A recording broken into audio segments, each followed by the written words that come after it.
Welcome. Sorry for our lateness. It took them a few minutes to get our espresso just right. I believe they were able to do it.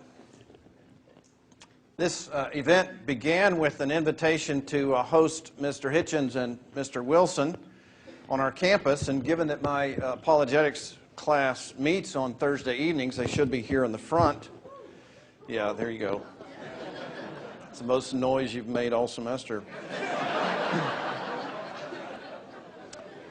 I thought to myself, what a great opportunity for the class, and then I thought, why not open this up to others who might be interested? So we're glad you're here. Welcome to my Introduction to Apologetics class. Welcome to Westminster, or if you're fans of Mr. Hitchens, welcome to the Poison Factory. This is where we poison minds. There will be information available at the booth out here for those interested in Westminster and possibility of taking classes here. Also, another announcement, the bookstore will be selling the book in the lobby for $10 immediately following the discussion here, and will also be open immediately following the debate if you want to purchase other books. We will have a book signing after our discussion is over. Just a few words of introduction before we begin. Christopher Hitchens was born in England and educated at Oxford, where he read philosophy, politics, and economics. We had a lively political discussion on the way here. Happy to report we didn't agree on anything. In 1981, he immigrated to the United States and was officially made a citizen in 2007. Mr. Hitchens is a journalist and the author of several books, including God is Not Great, Letters to a Young Contrarian, and Why Orwell Matters. He regularly writes for the Atlantic Monthly and Slate. From 1982 to 2002, he wrote a column called The Minority Report for The Nation. He was named one of the top 100 public intellectuals by Foreign Policy and Britain's Prospect. In case you're wondering what a public intellectual is, Hitchens has this to say about that. He says, what then are the uses of the term public intellectual? It assists us in defining someone who makes his or her living through the battle of ideas. If the age-old adage that one should steer clear of both religion and politics is true, then Christopher Hitchens is the embodiment of its counterpoint. A few years ago, Hitchens was called by George Galloway a, quote, drink-sodden ex-Trotskyist popinjay, to which Hitchens, in typical humor and wit, quickly replied, only some of which is true. He's been called, quote, an intellectual willing to show his teeth in the cause for righteousness, America's foremost rhetorical pugilist, and one of the most prolific as well as brilliant journalists of our time. In his book, God is Not Great, Hitchens, in his typical roundabout way, that's meant to be humorous, says the following. He says, Augustine was a self-centered fantasist and an earth-centered ignoramus. He was guiltily convinced that God cared about his trivial theft from some unimportant pear trees, and quite persuaded by an analogous solipsism that the sun revolved around the earth. Later on, he also notes, quoting him here, I have probably sat up later and longer with religious friends than with any other kind. These friends often irritate me by saying that I am a, quote, seeker, unquote, which I am not. He says, I know enough about all religions to know that I would always be an infidel at all times and in all places, but my particular atheism is a Protestant atheism. When my father died and was buried in a chapel overlooking Portsmouth, I gave the address from the pulpit and selected as my text a verse from the epistle of Saul of Tarsus. Quote, finally, brethren, whatsoever things are true, whatsoever things are honest, whatsoever things are lovely, whatsoever things are of good report, if there be any virtue and if there be any praise, think on these things. unquote. Hitchens continues, I chose this because of its haunting and elusive character, which will be with me at the last hour, and for its essentially secular injunction, and because it shone out from the wasteland of rant and complaint and nonsense and bullying which surrounds it. As I write these words and as you read them, Hitchens says, people of faith are in their different ways planning your and my destruction and the destruction of all the hard-won human attainments that I have touched upon. And then he concludes, religion poisons everything. Douglas Wilson is a senior fellow of theology at New St. Andrews. He received a bachelor's degree in classical studies and MA in philosophy, all at the University of Idaho. He has taught high school Latin, Greek, and classical literature at Logos School. At other colleges, he has taught ethics and logic. Mr. Wilson has been the pastor of Christ Church Moscow for more than 30 years. He also sits on the governing boards of Logos School Moscow and the Association of Classical and Christian Schools. Doug is the author of The Case for Classical Christian Education, Reforming Marriage, Heaven Misplaced, Letter from a Christian Citizen, which is a major national response to the recent bestseller of atheist Sam Harris. His other works on theology include Mother Kirk, Reformed is Not Enough, and To a Thousand Generations. He has also written A Serrated Edge, a brief defense of biblical satire in Trinitarian skylarking, and several children's books. He's the editor of Credenda Agenda magazine. Doug and his wife Nancy have 3 grown children and many grandchildren, all of whom live in Moscow. It's impossible, as I soon discovered, to pick out Wilson's wittiest commentaries. They are much too numerous. We could be here all evening. So to give you a flavor, I take a portion of Wilson's recent review of a book entitled The Shack, which is sweeping the evangelical landscape today. First, Wilson's commendation. The book, he says, is filled with numerous insights into what makes people tick, and those insights are wise, shrewd, pastoral, tender, and they deal with sins at the root. Unquote. There are, however, problems, so Wilson continues, and this brings me to the way in which this book was simply terrible, blasphemous. But before going on, I have to hasten to add that it is a peculiar form of evangelical blasphemy, one that is well-intentioned and naive. He says, I remember one time I was at a conference where the group I was with was sharing the venue with another group, so one time I sat in on the chapel services of that other group, and they began singing Spring Up, Oh Well, which was fine with me. But since the song involved water, somebody had developed hand motions and jumpy up and down motions. So there was this room full of adult Christians jumping up and down while they were singing Splish Splashing Along. But then they got to a verse where it was all about the blood of Christ instead of water, and they continued right on with the hand motions and the jumping, and the only thing missing was the rubber ducky. And then he concludes, nobody blasphemes like an evangelical can. One of the things you may note about tonight's speakers is that they have much in common with respect to their understanding of religion generally and of Christianity in particular. Both men agree that religion can pose serious problems to our understanding of truth. Both men agree that at least certain aspects of Christianity in particular can be a roadblock rather than a conduit to truth. Mr. Hitchens, of course, sees the problem as the entire set of religions. Mr. Wilson sees the truth of the Christian religion as the only way to deal with its false permutations. The reason we are here, however, is not because of what Mr. Hitchens and Mr. Wilson have in common.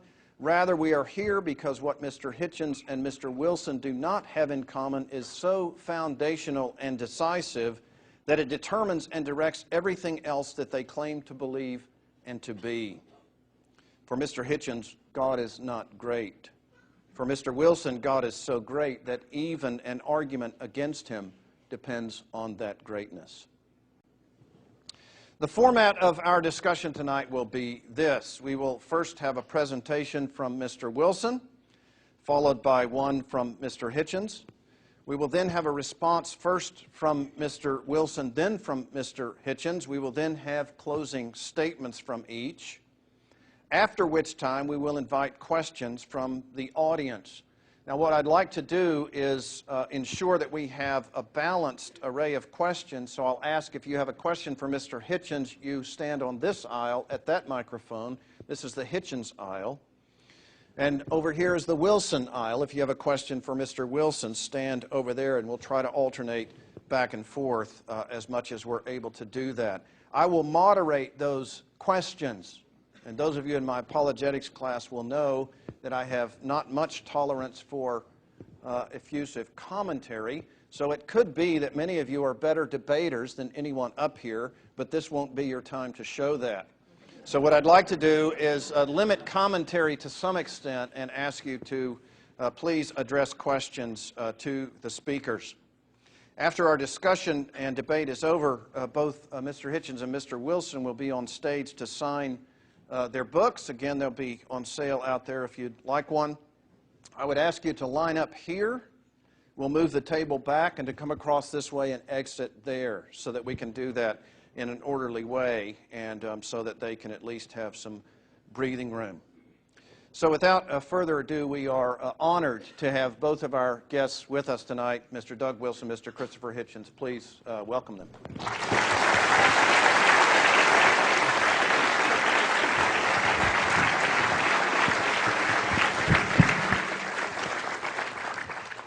Well, thank you all. It is a great honor for me to be here. I've visited this campus once just to walk through and take a look, and that was a pleasure and honor, but it's a very great honor to address you all, speak to you.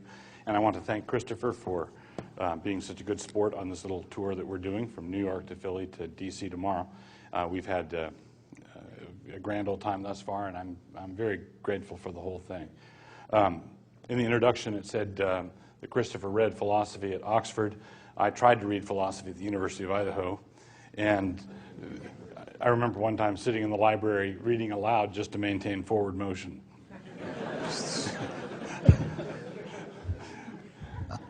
In one out of the classes, the various classes that I've taught or instructed at Logos School and New St. Andrews, one of the things I've done, one of the classes I've taught is classical rhetoric, and at New St. Andrews. And one of the things that they teach you in classical rhetoric is that persuasion is not just argumentation and reason, the logos, but it's also pathos, an emotive appeal, and ethos, your situation, your character, and what you can do to persuade an audience that you're for real. And so one of the things I wanted to do to establish my ethos at the beginning is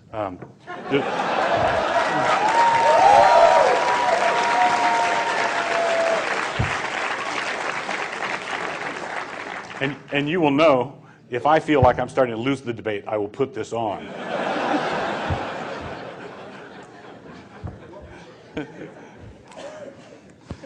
Of course, one of the things that we've been talking about, and each element of this triad will come up probably every time Christopher and I talk. It did in New York, and it will probably certainly do so tonight, and then on to D.C., is the ancient triad of truth, goodness, and beauty.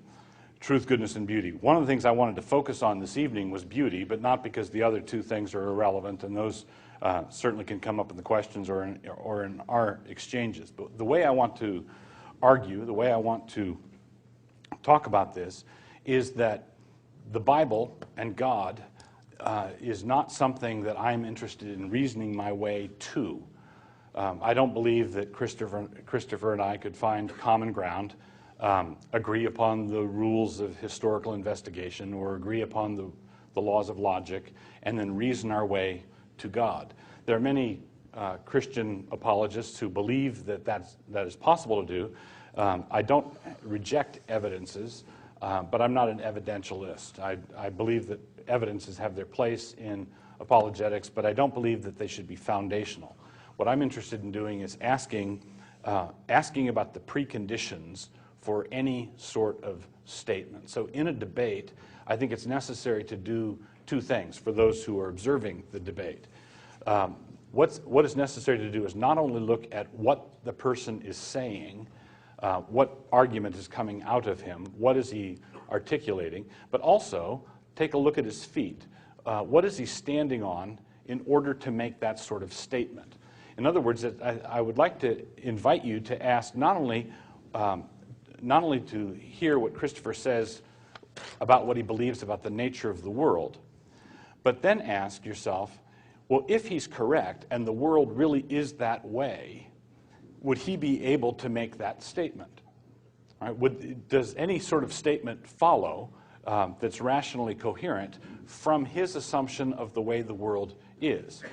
Put simply, if the universe is time and chance acting on matter, if the universe, if the cosmos is simply matter in motion, then everything I think, feel, respond to is also matter in motion.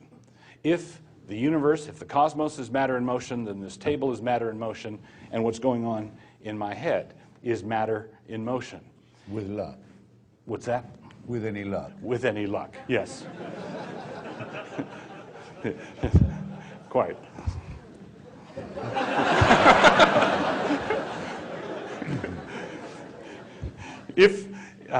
Now, if you have the illustration I've used before, and I will continue to use it until I see or hear a satisfactory response. If we were to take 2 bottles of pop, Mountain Dew, Dr. Pepper, and shake them up and put them on the table here, and they were both fizzing over, it wouldn't occur to we couldn't fill the auditorium, first off, and it wouldn't occur to anybody who happened to wander through the auditorium to ask which one of the bottles of pop was winning the debate. They are not debating, they are simply fizzing. They are simply matter in motion. That's all it is a chemical reaction. Now, if there is no God, if the universe is simply matter in motion, if the universe is simply a series of chemical reactions, and we have in our bodies a series of chemical reactions, then we have no reason for believing our thoughts to be true. And that means that we have no reason for believing that our thoughts are chemical reactions. The whole thing collapses on itself. Now that argument, I think, applies to each one of these things that I'm talking about. It applies to our reasoning capacity. If the universe is simply ultimate chaos, then why would we trust logic? If the universe is ultimate chaos, then what is the basis for morality, goodness? And of interest to me tonight, if there is no God, then how can we possibly say that anything is beautiful or lovely, objectively beautiful or lovely? You can't say anything is objectively true, you can't say anything is objectively good, and you can't say that anything is objectively beautiful. You can tell us what your preferences are, but that's what they are, only preferences. Now, in the short time that we've been doing this tour together, Christopher and I have found out that we have a number of common interests, literature and poetry among them, and the writings of P.G. Wodehouse at the right near the top. We had a good time at lunch yesterday quoting sections out of Wodehouse's work. Wodehouse was a master writer. He was a master of metaphor. He was good at it. But what does that mean in an atheistic universe? What does it mean to say someone is good at it? If someone is good at ballet or good at painting or good at composing concertos, why is that any different from any other concatenation of atoms going on in some other quadrant of the universe? Why do we point to one part of this this little riot of matter and say that's lovely, that's beautiful, that's good, that should be published, let it go, that should be bought by the art gallery, that should be accepted and promoted and so forth, and this over here is sentimental kitsch, this over here is no good, this over here is not worth the time of day? Well, atheists, of course, make value judgments all the time. They make moral judgments, they make truth claims, and they make aesthetic observations. Christopher is a very gifted writer. He's good at what he does. He's a craftsman. And so I'm not disputing whether or not Christopher seeks to be a good person or seeks to be a rational person or seeks to be a wordsmith. I know that he seeks all of those. What I'm looking for is warrant. What is the warrant for that? What is the accounting that you can give of that? Is it possible to say the universe is governed by no God, the universe is meaningless, the universe has no teleology, the universe is going nowhere, but this is lovely, this is beautiful, this is a masterwork? And I don't believe that that's possible to sustain. I don't believe you can maintain objective standards rooted outside our subjective experience in any one of these three areas, whether it's truth, goodness, or beauty. That being the case, what I'd like to do is sort of anticipate an objection and then wrap up. The anticipated objection is one that I've seen an atheist make, that this argument, since the universe is meaningless, any subset of it is meaningless, and rejected as the fallacy of division. The fallacy of division is an informal logical fallacy, not a formal structural fallacy, but an informal logical fallacy, which says that if something is true of the whole, that it must be true of the part. And so the atheist could object, just because the universe is meaningless doesn't mean that this little part of it is meaningless. Well, as an informal fallacy, sometimes informal fallacies are true. Sometimes they are accurate observations, other times they are not.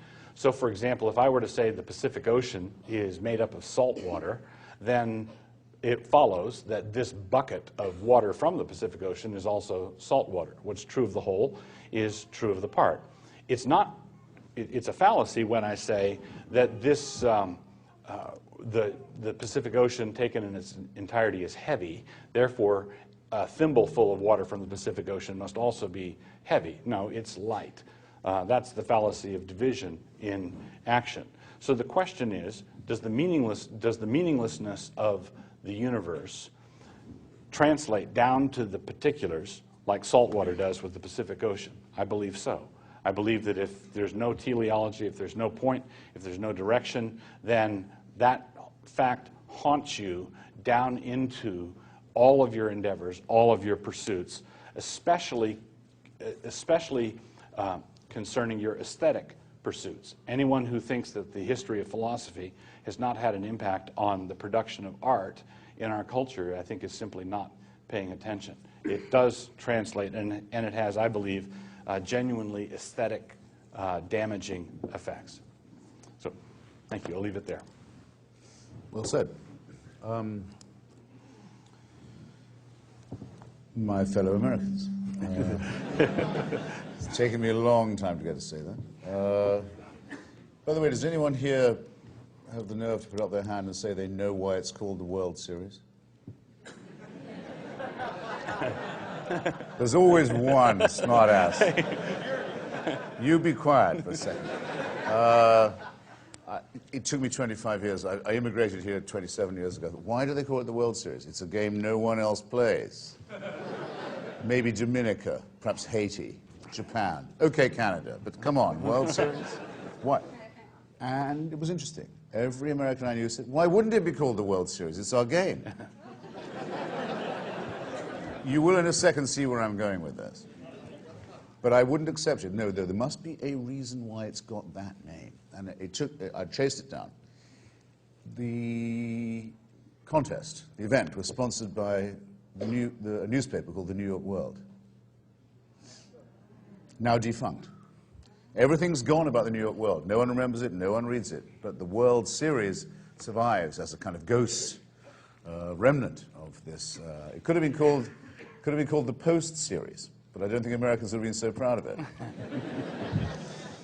I'm only saying, just to begin with, beware of solipsism. As Dr. Oliphant was so kind as to remind you, don't ever think you are the center of the world. Be very careful of assuming that you are the object of a divine design, that there's something special just about being you. That's all you have to prove. That why wouldn't a person such as yourself have God on their side?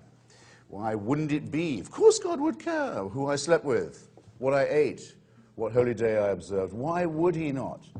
Surely that's why the heavens are arranged in the starry beauty and array that the form they take. And then you read Hamlet's reflections with Yorick at the side of the grave, and you are forced to wonder if maybe, even though it's a less beautiful thought, it could be that the galaxies are not arranged with you in mind. Well, I've already got ahead of myself by not thanking you for having me here, and for not thanking Dr. Oliphant for his extremely warm and generous introduction. When I first published my polemic against theism, I told my publishers I didn't want the conventional New York tour. I didn't want to go to New York, Washington, Chicago, Berkeley, San Francisco, and so forth. I wanted to go to the South, and I wanted to go to colleges that were devout, and I wanted to ask for a challenge wherever I went. And I have to say I've been very impressed and touched by the willingness of people to accept this challenge and to invite this abuse of hospitality into their own public. And all I ask in return is that this aisle be permanently named for me. With a large plaque long after I'm gone. All right. The problem of relativism, the problem that Douglas Wilson has been assailing you with correctly, the problem of saying that really judgment is impossible, that no one value is greater than another, that sub specie aeternitatis, under the eye and scrutiny of heaven, nothing really matters. It doesn't really. Who cares who wins the Second World War? Who cares whether black Americans become full citizens or not? Who minds? Why would we care? Why is that? And is it perhaps something of the aesthetic in ourselves, such as was stated by the great English Romantic poets who did take a side for humanity and for humanism, often, by the way, against theocracy and almost always against religion, when they said, beauty is truth.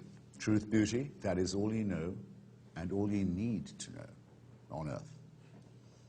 Beautiful statement. Once you've heard it, you can't forget it. It ranks to me with another statement made by another great person of the Enlightenment a little earlier, Thomas Jefferson, who says, and once you've heard this, you won't forget it either, I tremble for my country when I reflect that God is just. He's talking about slavery. It's a beautiful statement, there's no question about it. It also has a certain equilibrium to it, I think you'll agree. And yet, when you think about it for a moment, if there is a just God, what is the need to tremble? If there's a just God, all our concerns are trivial by comparison. Why would we weep? Why would we care? Why would we mind? A just God trumps any possible anxiety or difficulty or crisis we might have. But if there isn't a just God, and there isn't, because the heavens are empty, then you might have to abolish slavery by yourself and not require the divinity and justice of the sublime and the paradisical to do it for you. You'd have to take responsibility. It isn't beautiful to say, no, I don't want the responsibility, I will refer it upward to a supreme, unchallengeable, I would say tyrannical, because unchallengeable and unchangeable, essentially absolutist, I would go as far as to say totalitarian authority. The things that happen to us in this vale of tears will go on happening to us as they did to our predecessors and as they will to our descendants when we are dust. And these things cannot be avoided, and they cannot be referred upwards and outwards to a dictatorial view. Let me give you an example. Let me give you a couple of examples. I wrote a book about the Parthenon. I think most objective people would say it's the most beautiful temple of the ancient world, perhaps the most beautiful temple ever built by human hands. Its extraordinary symmetry and harmony makes it quite different from the other temples that claim to conquer death, because the conquest of death is the first thing the barbarian wants to claim, and all barbarian monarchies want to claim. That's why the pyramids are built, to show that death has no power, we'll outlive it. That's why Babylon was built, that's why Karnak was built. All the great temples of the ancient world, when I visit them, strike me with horror. They're built by slaves. Their building is commissioned by slave owners. It's so obvious that they're built to impress, to oppress, to dominate, to grind people down. The Parthenon is lightness and everybody, and it's a new departure. And though there are terrible things about it, I'll mention some. The cult of Pallas Athena, a fictitious goddess. The Eleusinian mysteries, hocus pocus sprung on the peasantry by Greek priests. The sculpture on the frieze probably shows human sacrifice. We can't be certain of it, but it looks very likely that human sacrifice was going on there. Even though Keats wrote so beautifully about that procession in his own version of truth, beauty, and beauty being truth. But I think the cultural project is this, ladies and gentlemen, brothers and sisters, comrades, friends. It's this, the cultural project.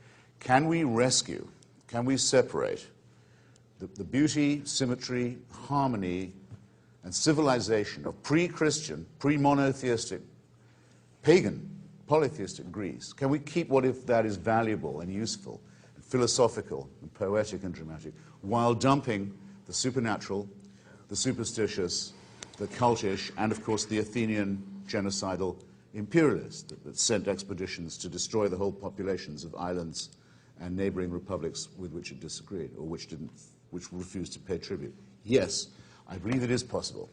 I believe it is possible in the same sense as I know it's true that even as Verdi wrote his Requiem, he didn't believe in God. He didn't need to believe in God to produce that beautiful music. It isn't true that secularism can't produce a cathedral or an opera. It is true, however, that a secular civilization will have to keep what is valuable of the beauty and symmetry of religious art and devotional architecture, while rejecting the supernatural and the superstitious. You see, the supernatural and the superstitious are not the same as the numinous and the transcendent. I don't come before you, atheist and materialist as I am, as someone who simply says that Douglas Wilson and I are two competing bottles of Dr. Pepper. Nor do I come before you as someone who says I was created out of dust, or as the Quran would say, out of a clot of blood, that I'm an abject serf, that I'm a piece of nothingness fashioned out of garbage by a capricious, tyrannical God. That's an even worse insult. I'd rather be Dr. Pepper than that, I have to tell you. Me too. But now let's contrast the numinous and the transcendent to the superstitious and the supernatural. Francis Collins, my new friend, Christian believer, C.S. Lewis fan, commissioner of the Human Genome Project, great physician, great scientist, great humanitarian. He says, he's a pantheist in effect, I think. He goes on a long hike into the mountains, and he comes at one point, I think it's in your home state of Washington, I may be wrong, but I think it's in the Pacific Northwest. He comes on his hike to a point where there's a triune waterfall, a 3-in-1 waterfall falling, and yet arrested in its fall because it's frozen. It's a frozen water trinity. Anyone who understands harmony, symmetry, the beauty of nature will understand what Dr. Collins is saying. He says, in his own account, he says, at that point, when seeing it, I fell to my knees, and I accepted Jesus Christ as my personal Savior.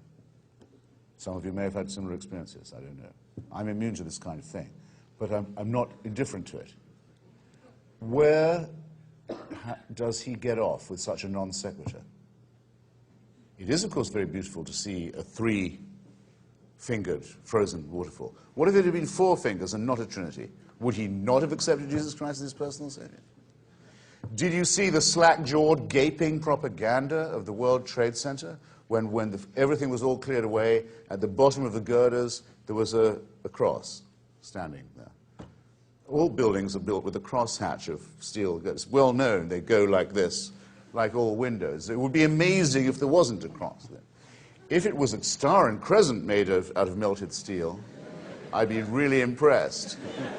And so would the people who blew up the building and want you all to die. If it had been a Star of David, okay, I'd have been slightly impressed too. Only very slightly, for my mother's sake. Now, let's be serious. This stuff is not true, and it's not beautiful, and it's not symmetrical. It is superstition. It is the way the mind searches for form and will find it if it's looking for it, and looks for symbols and looks for miracles and revelations where they're not really there, and is terribly easily satisfied by tiny little bits of pseudo-magic. But if you want to be awe-inspired, ladies and gentlemen, and let me just tell you that those of us who do not believe we are divinely created, let alone divinely supervised, are not immune to the idea of awe and beauty and the transcendent. Let me invite you to look for a moment at the pictures taken by the Hubble telescope. Some of you may have done it. If you haven't done it now, or yet, do it soon. The extraordinary revelations of swirling, yet somehow beautiful new galaxies in color and depth and majesty like nothing I think the human eye has ever seen. Turn away from that if you wish and gaze at a burning bush in an illiterate desert part of the Middle East and say that that's where revelation comes from. I don't believe you'll be able to do it. Or read a page of Stephen Hawking on the absolute magnificence and consistency and underlying beauty. As Einstein says, the great miracle of physics is there are no miracles. It all carries on, holding together all the time. There are no interruptions in its order. There are no suspensions of it just to please Joshua or just to please some sect or tribe or group. No, it's much, much, much more impressive than that. I know I've talked for a little too long, but I'm going to do this if it kills me. Hawking has a colleague who looked at the event horizon of the black hole. Do you know what I'm talking about? You know what a black hole is, at any rate. If you could travel towards a black hole, not yet possible to do, if you could, in theory, the event horizon is the point at which the black hole is pulling everything into itself. So over into the black hole goes light itself. It's so strong it can pull light back into itself. It's really awe-inspiring. A lot more, say, than a crowd of pigs infested by devils running down a hill into the sea, which is a piece of sorcery and cheap magic of the sort that shouldn't impress any thinking person. Think about a black hole instead. Pulling the light into itself, the event horizon just reorganizing nature. So that if you could get to that lip, the lip of that event horizon, and fall in and go in, you could in theory see the past and the future stretching before and in front of you. You would see time, except you wouldn't have the time to do it, of course, if you were a mere primate, as we are. But Hawking has a colleague who says if he knew he was dying of terminal illness, that's how he'd want to go out, is over the lip of the event horizon. That would be majesty. That would be magnificence. That would be awe-inspiring. That would be apocalyptic. So it's in the natural world, it's in the world of science and the world of innovation and discovery and doubt. We wouldn't have discovered any of these things if we'd taken the religious story for granted to begin with. We would have said we already know enough. We know. God made this. God wants it this way. What's the need for inquiry? We already have all the information we need. The big difference between this side of the house, mine, and the other, is this.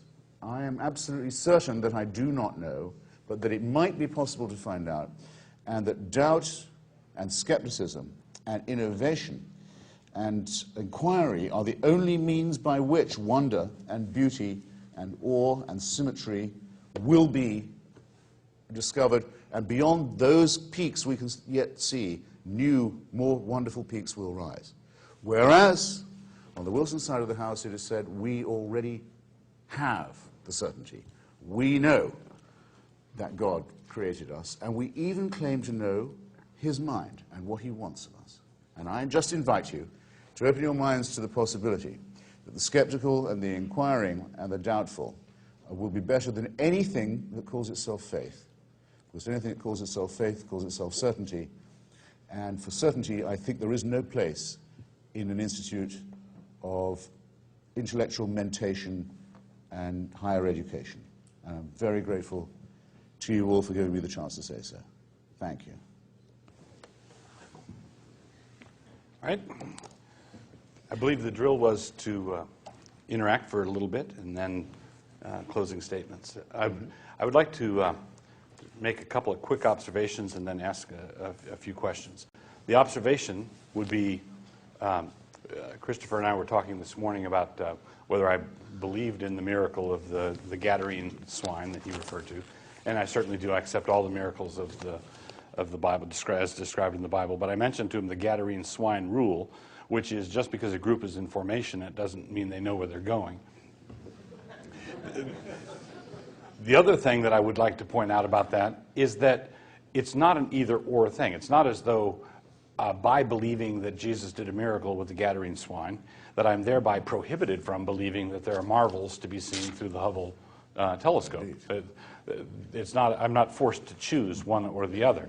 I believe that marvels occur on the grand cosmic scale, and marvels occur at levels much smaller than what occurred with the Gadarene swine.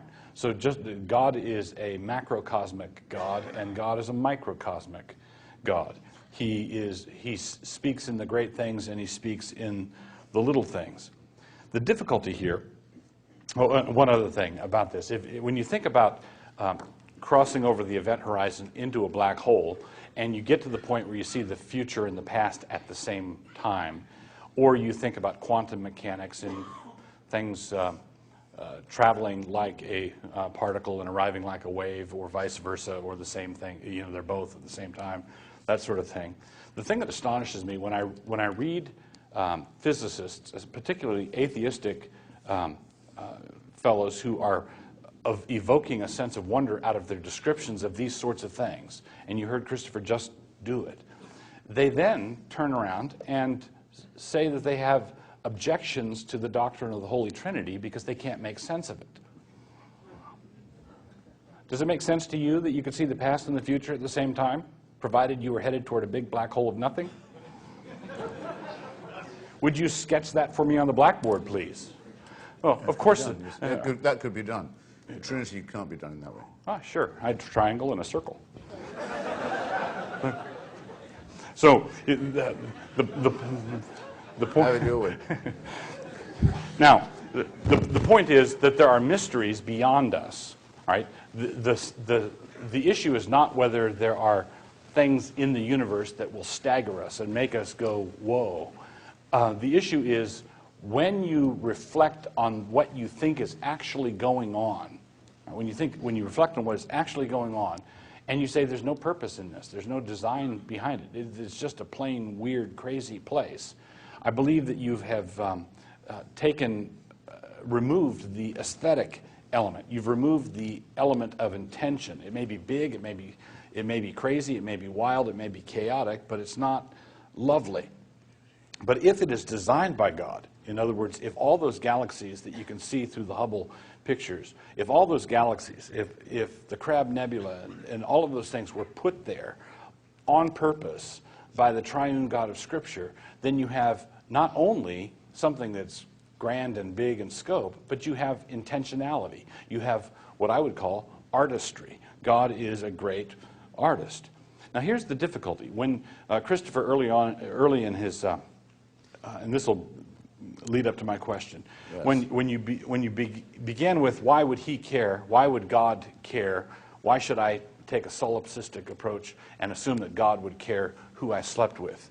Well, if I said why would he care who I, and then I drew a blank, it's not just, it cannot, you could fill it in with more than who I slept with or who I lusted after in my heart. You could fill it in with who I killed, whose family's village I destroyed, whose nation I blew up because I felt like it, whose nation and tribe I enslaved because it just seemed like the thing to do at the time.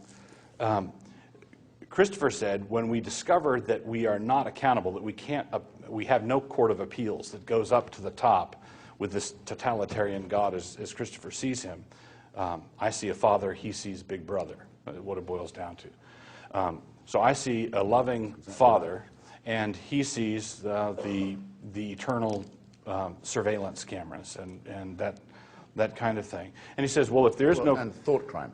Thought crime, right. And you have... exactly so. So you have, you said if there is no God there, we might have to abolish slavery by ourselves, right? And here's my question. Why wouldn't you say we would have to abolish slavery ourselves or not? Well, indeed, the or not is always pregnant there, just as in your remarks just now about how God might care about more than just who you slept with. I was picking a trivial example. Or, by the way, in what position you did so, or on what holy day. You wanted to make it more... Or he killed them afterwards. You wanted to make it more serious and said, what about who I kill? Well, as no one here doesn't know, there are biblical mandates for killing, and indeed for the killing of nations, and for the killing of tribal groups, and for the killing of all their children so that their name be blotted out, and for, in the case of some luckier groups than the Amalekites, keeping only their young women alive, so that, I think for purposes better imagined than described, so that there is a divine mandate for killing. You can be told what to do, and religion is obedience to the divine law. It isn't to say you would behave as an ordinarily moral person would expect to behave with a divine warrant to do so. No.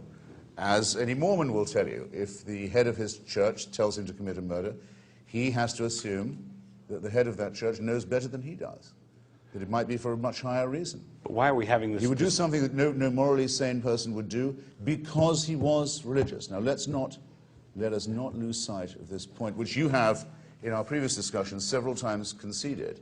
If God wanted you to do it, you wouldn't ask the ordinary moral questions. And we know that there are biblical warrants for slavery and for genocide.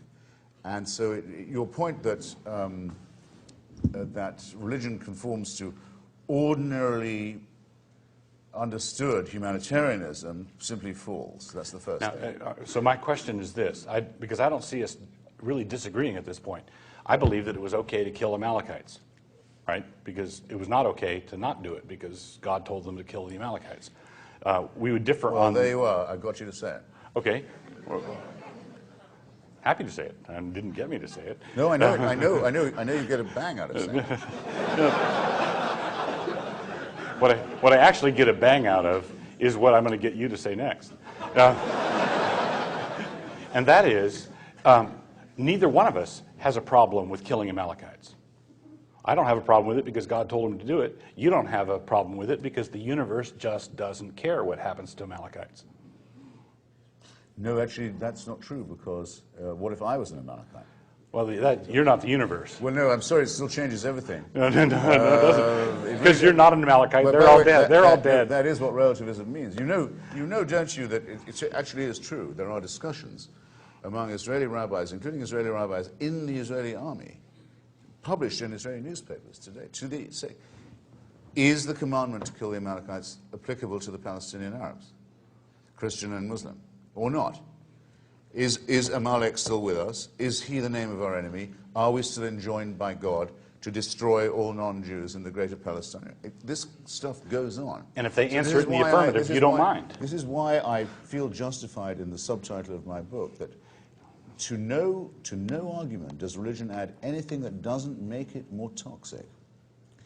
Now, we wandered a little from the symmetrical and the beautiful point, didn't we? But perhaps you... Oh, the Gadarene. I did have something, because you challenged me on the Gadarene factor.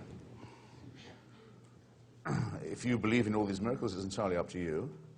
There are some miracles I wish were true. The first one is the best. So changing water into wine for a wedding works for me, and also shows, I think, a concession by Judeo-Christianity to the influence of Hellenism in the region, which was still quite strong.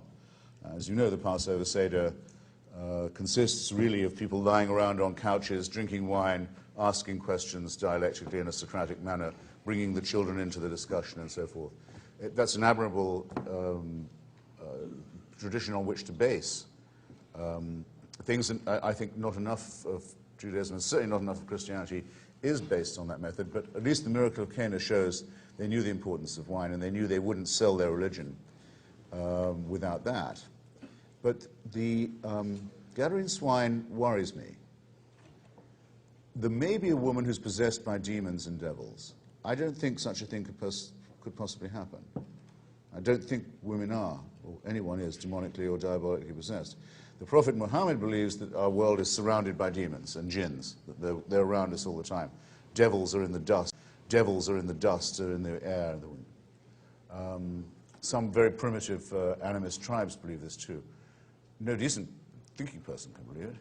And even if it was to be the case that a woman was possessed by a demon, you can't make the demon go away by making it go and infect a group of pigs in order to make them commit suicide. I mean, in other words, that miracle, if it were true, wouldn't be worth having. It would be a claim that your prophet was a vulgar sorcerer, or was at least trying to impress his followers with vulgar witchcraft and sorcery. I leave that point to you, but to say that's either true or beautiful seems to me to blaspheme both terms quite badly. The difficulty with taking the miracle that way, the fellow involved was named Legion. It was a guy, not a lady. And the pigs were an unclean animal for the Jews. And when Jesus cast the demons out, if you think of it in terms of a simple wonder worker who's out there stupefying the peasants, and you take it as a petty miracle that way, that, whoa, he killed the pigs, then of course I think you've got a point. The miracle is tawdry and overdone, if that's all you understand it to be. But the story ends, it's quite striking, with the people in that village couldn't keep this guy bound. He lived in the tombs, and when Jesus cast the demons out of him and the pigs were killed, the people begged Jesus to leave that region. They preferred the devil they knew to the devil they didn't know. I think there's a commentary being made on the state of the spiritual health and spiritual vibrancy in Israel at that time. They didn't want Jesus there messing with the arrangements that they had made, with the accommodations they had made. So if you simply assume with that... their demon-haunted world. Correct. In other words, Jesus was... What Jesus did was he traveled around casting out demons. And what many people don't realize is that demonism, shamanism, this sort of thing that you encounter still in many parts of the world, that sort of thing was banished, exiled, defeated, and overcome precisely by the Christian faith. If you're encountering witch doctors and people who are living in bondage to that kind of thing, whether it's made up as you believe, or genuine as I believe, or what is more likely, a mixture of both. I believe that there's a great deal of superstition mingled in with genuine spiritual problems. If you believe that, then you say, look, well, let's look at the scoreboard. Let's look at what has happened where the Christian faith has gone. We have been instrumental as Christians in lifting the clouds of superstition. What you glory in, the Enlightenment, I don't think was possible in witchcraft-riddled societies. I think it was dependent on the Christian faith. Okay. It's my turn to ask a question, isn't it? I think. Yes. I'm going to stay on this point too. But by way of preface, Senator John McCain has just nominated as his running mate a woman who attends a church in which spiritual warfare and anti-demon tactics are regularly discussed, has been filmed having hands laid on her by what I would describe as an animist bishop from Kenya. She may describe as a Christian, who talks about the witches he's expelled from his own area of the highlands of Kenya. So how can you say that Christianity has rid us of the nonsensical idea of witchcraft, demonism, and exorcism? To the contrary, it's the reason why these nonsensical, barbaric, primitive ideas survive. Now, I hope I don't take advantage of you if I tell the audience, with your permission, sure, of a question I asked you yesterday and the answer you gave me. I asked Douglas Wilson this. Suppose that a soul, I'll call it a soul for his sake, a person is born in Saudi Arabia today into the Wahhabi theocratic society. Would you rather that person became an atheist or joined the majority religion of that state? You want to tell them your answer? Oh, I'd prefer you become an atheist. Yeah. And I thought it was a very honourable reply on your part, and I want to press it a little bit. Do you believe that Thomas Aquinas, called a saint by the Roman Catholic Church, levitated and flew all around the nave of Notre Dame Cathedral in Paris. I'm afraid you lost me. I'm a good Protestant. Right. Yeah. I don't believe it either. Right, yeah. You don't think that's true? Do you think? Do you think that Muhammad took a night journey on a horse from the Arabian Peninsula to the Dome of the Rock in Jerusalem, and the horse left a hoofprint before rocketing him up to paradise? I'm not with that one I either. don't think so No. either. So here's my question: how can you manage to say that miracles are only true when they're Calvinist? Because it's always seemed to me, as a secularist, never mind an atheist, that either all religions' supernatural claims must be true, or none of them are, my own position, or only one of them is. The least probable position of all. Right. The one you've decided to occupy. Why is it that the miracle claims are okay made by Calvinists and not by Muslims, other kinds of Christian or Jews? Notice the structure of your argument. The structure of your argument is that... Glad you think it's got a structure. Well, it does, and here it is. The structure of your argument is that you're reasoning from the existence of counterfeits to a denial of the genuine article. I believe that there are plenty of spurious Federal Reserve notes printed up by counterfeiters in their basement.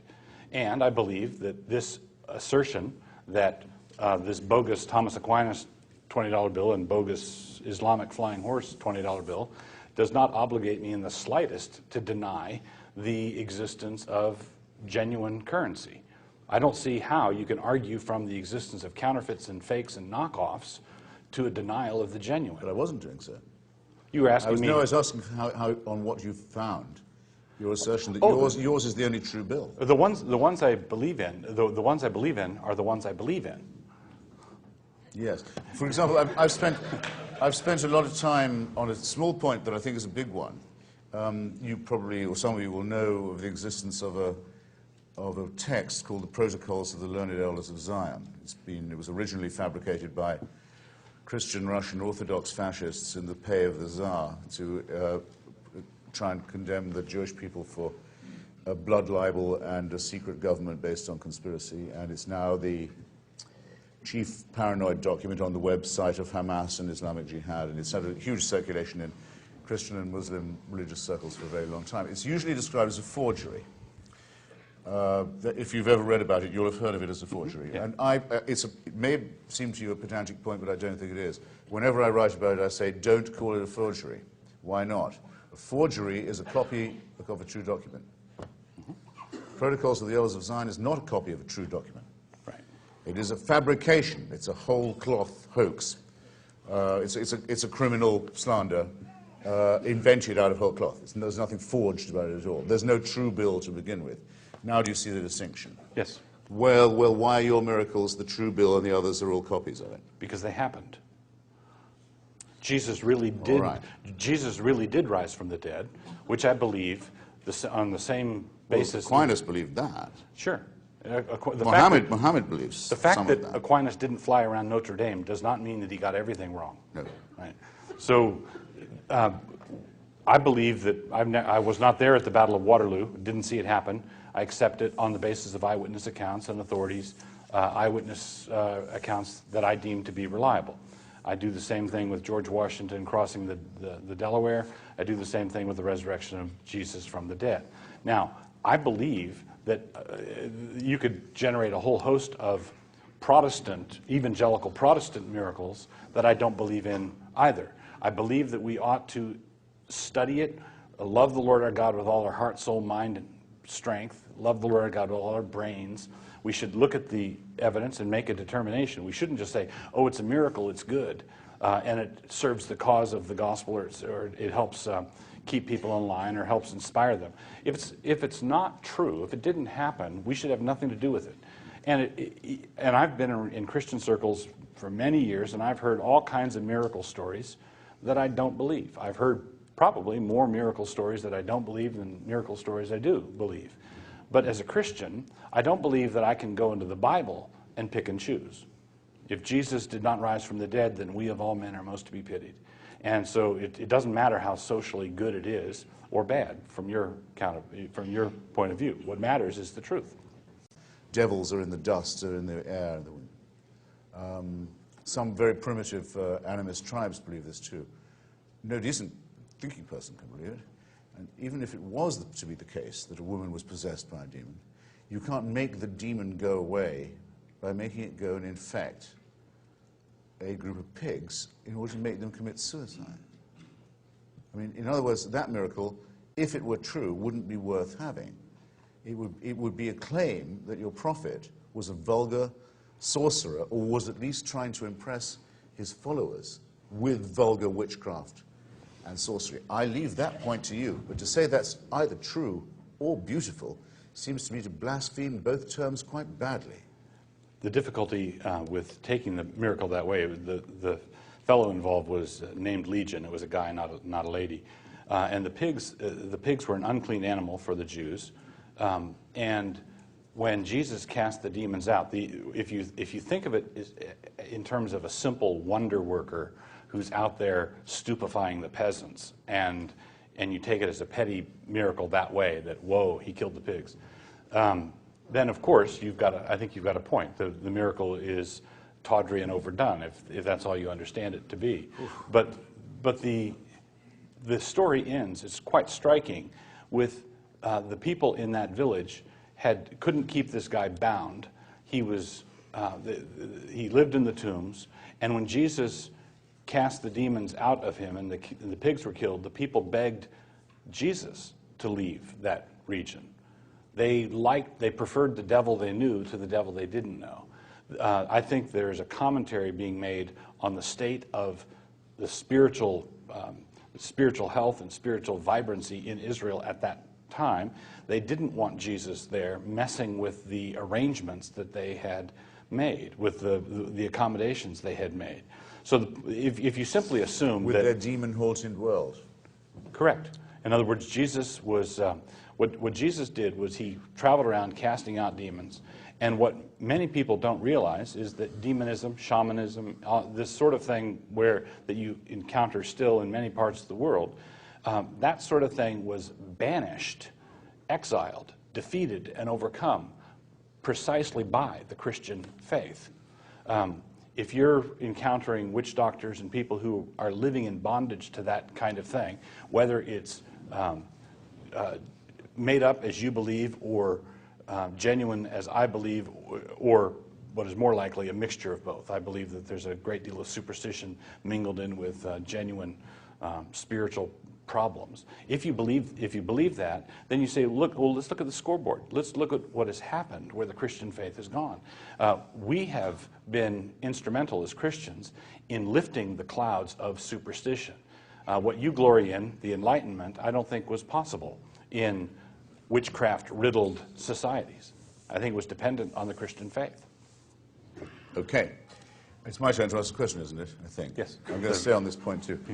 But by way of preface, Senator John McCain has just nominated as his running mate a woman who attends a church in which spiritual warfare and anti-demon tactics are regularly discussed, has been filmed having hands laid on her by what I would describe as an animist bishop from Kenya. She may describe as a Christian, who talks about the witches he's expelled from his own area of the highlands of Kenya.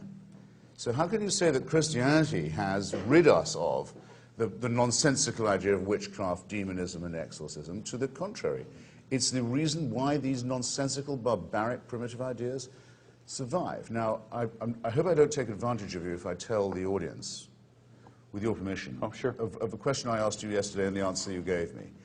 I asked Douglas Wilson this.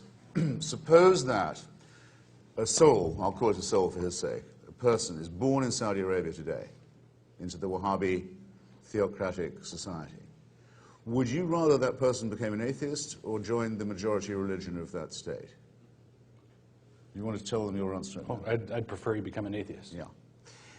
And I thought it was a very honourable reply on your part, and I want to press it a little bit. Do you believe that Thomas Aquinas, called a saint by the Roman Catholic Church, levitated and flew all around the nave of Notre Dame Cathedral in Paris? I'm afraid you lost me. I'm a good Protestant. Right. Yeah. I don't believe it either. Right, yeah. You don't think that's true? Do you think do you think that Muhammad took a night journey on a horse from the Arabian Peninsula to the Dome of the Rock in Jerusalem, and the horse left a hoofprint before rocketing him up to paradise? I'm not with that one I either. don't think so No. either. So here's my question: how can you manage to say that miracles are only true when they're Calvinist? Because it's always seemed to me, as a secularist, never mind an atheist, that either all religions' supernatural claims must be true, or none of them are, my own position, or only one of them is. The least probable position of all. Right. The one you've decided to occupy. Why is it that the miracle claims are okay made by Calvinists and not by Muslims, other kinds of Christian or Jews? Notice the structure of your argument. The structure of your argument is that... Glad you think it's got a structure. Well, it does, and here it is. The structure of your argument is that you're reasoning from the existence of counterfeits to a denial of the genuine article. I believe that there are plenty of spurious Federal Reserve notes printed up by counterfeiters in their basement. And I believe that this assertion that this bogus Thomas Aquinas $20 bill and bogus Islamic flying horse $20 bill does not obligate me in the slightest to deny the existence of genuine currency. I don't see how you can argue from the existence of counterfeits and fakes and knockoffs to a denial of the genuine. But I wasn't doing so. You were asking me... No, I was asking how on what you found. Your assertion that yours is the only true bill. The ones I believe in, the ones I believe in are the ones I believe in. Yes. For example, I've spent a lot of time on a small point that I think is a big one. You probably, or some of you will know of the existence of a text called the Protocols of the Learned Elders of Zion. It was originally fabricated by Christian Russian Orthodox fascists in the pay of the Tsar to try and condemn the Jewish people for a blood libel and a secret government based on conspiracy, and it's now the chief paranoid document on the website of Hamas and Islamic Jihad, and it's had a huge circulation in Christian and Muslim religious circles for a very long time. It's usually described as a forgery. If you've ever read about it, you'll have heard of it as a forgery. Yeah. And it may seem to you a pedantic point, but I don't think it is. Whenever I write about it, I say, don't call it a forgery. Why not? A forgery is a copy of a true document. Protocols of the Elders of Zion is not a copy of a true document. Right. It is a fabrication. It's a whole cloth hoax. It's a criminal slander invented out of whole cloth. There's nothing forged about it at all. There's no true bill to begin with. Now do you see the distinction? Yes. Well, why are your miracles the true bill and the others are all copies of it? Because they happened. Jesus really did. Right. Jesus really did rise from the dead, which I believe on the same basis. Aquinas believed that. Sure. Muhammad believes the fact some that of that. Aquinas didn't fly around Notre Dame does not mean that he got everything wrong. No. Right. So, I believe that I was not there at the Battle of Waterloo. Didn't see it happen. I accept it on the basis of eyewitness accounts and authorities' eyewitness accounts that I deem to be reliable. I do the same thing with George Washington crossing the Delaware. I do the same thing with the resurrection of Jesus from the dead. Now, I believe that you could generate a whole host of evangelical Protestant miracles that I don't believe in either. I believe that we ought to study it, love the Lord our God with all our heart, soul, mind, and strength, love the Lord our God with all our brains. We should look at the evidence and make a determination. We shouldn't just say, oh, it's a miracle, it's good, and it serves the cause of the gospel, or it helps keep people in line or helps inspire them. If it's not true, if it didn't happen, we should have nothing to do with it. And I've been in Christian circles for many years, and I've heard all kinds of miracle stories that I don't believe. I've heard probably more miracle stories that I don't believe than miracle stories I do believe. But as a Christian, I don't believe that I can go into the Bible and pick and choose. If Jesus did not rise from the dead, then we of all men are most to be pitied. And so it doesn't matter how socially good it is or bad from your point of view. What matters is the truth.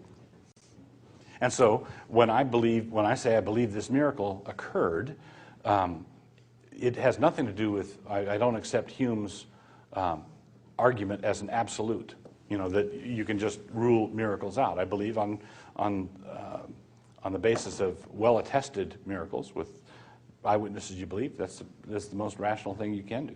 I was about to stop and say no further questions, but it's not fair to the great Scotsman to say that Hume said all miracles could be ruled out. He simply said you have to ask yourself, if you appear to see the laws of nature being suspended in front of your eyes, which is more likely, that they've been suspended in your favor, or that you are under a misapprehension.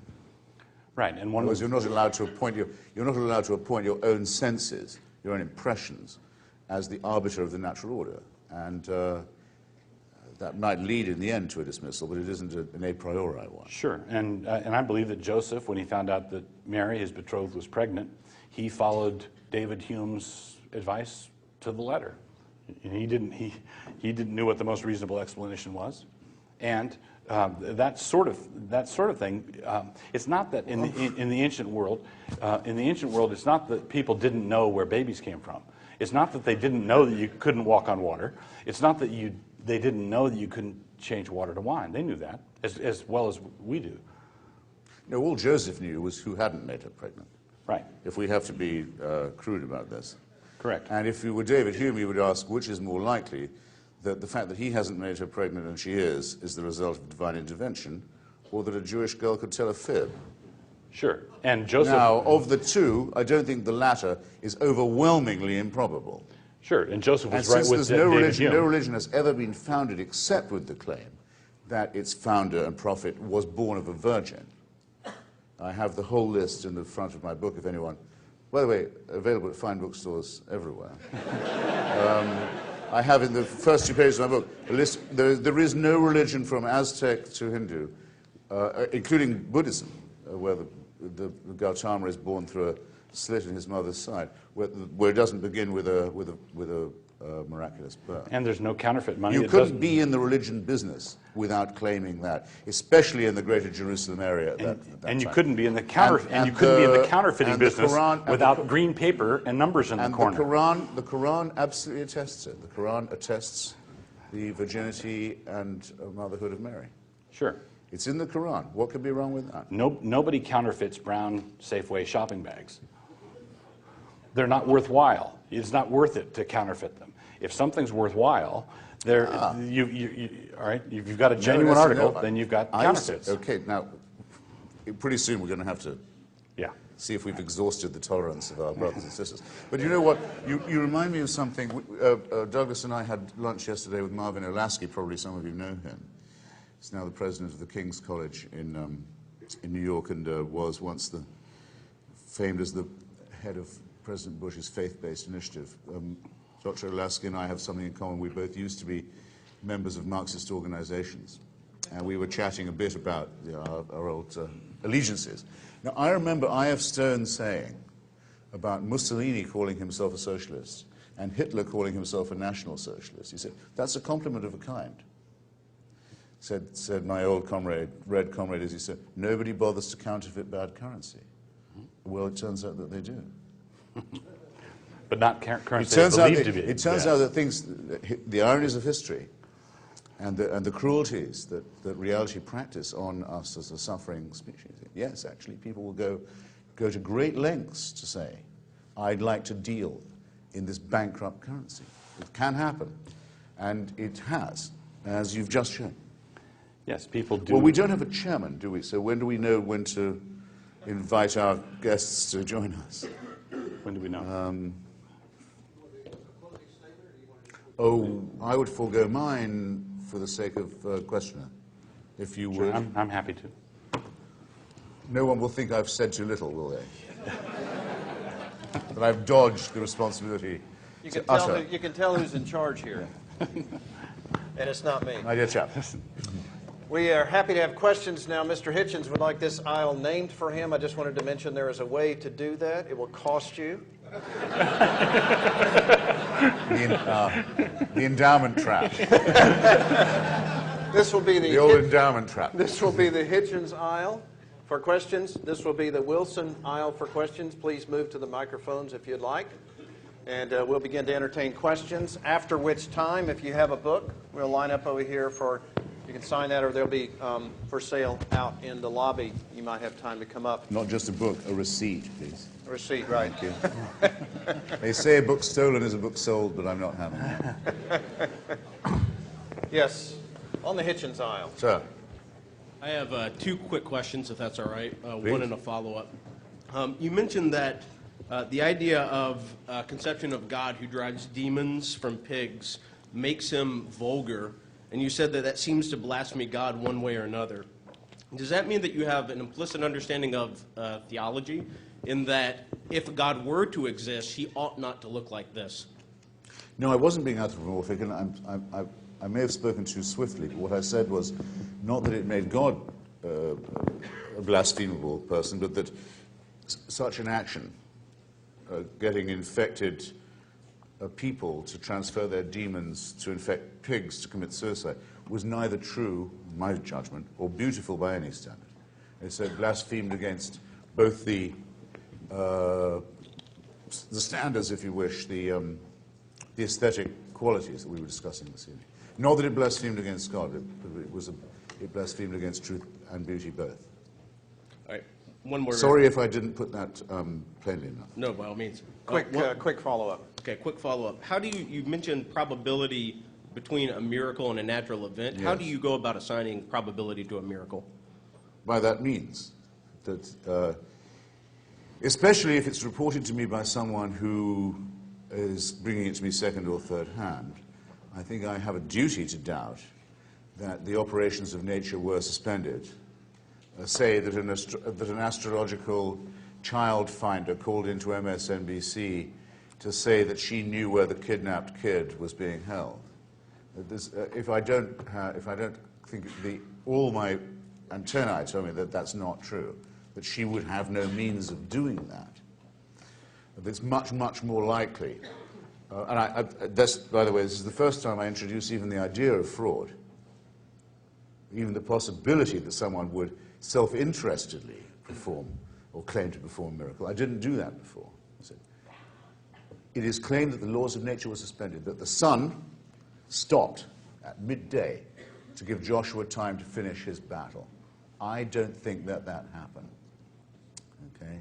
I think the likelihood that it happened, as opposed to the likelihood that people were under the misapprehension under a hot sun that it had happened, is overwhelmingly in my favor as a skeptic. And I don't think I could improve in that sense on what Hume said.